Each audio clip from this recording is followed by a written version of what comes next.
Disparue depuis des années dans le flot des difficultés de la production littéraire locale au Cameroun, l'Association des poètes et écrivains du Cameroun, APEC, renaît peu à peu de ses cendres.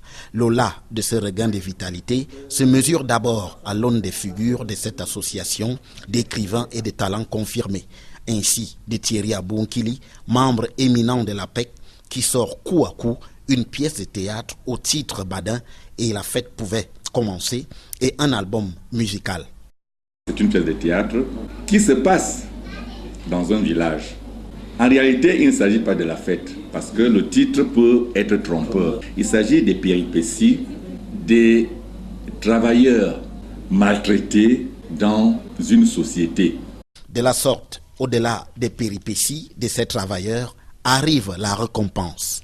À la fin, vont quand même retrouver le sourire, parce que l'organisme en charge de la sécurité sociale trouvera quand même un moyen pour que ceux-ci rentrent dans leurs droits, et c'est à ce moment-là que la fête pouvait commencer.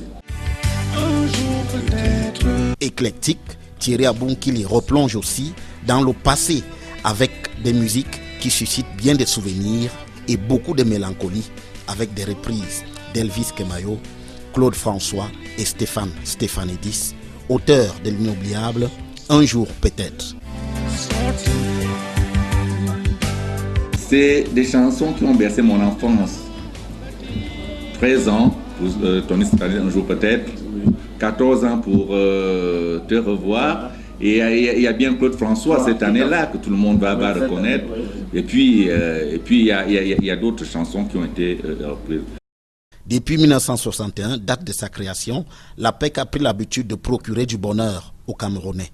Thierry Abounkili s'y attache, loin de la brève hibernation qu'a connue cette association, décidément gardienne de nos souvenirs et de nos rêves, même les plus fous.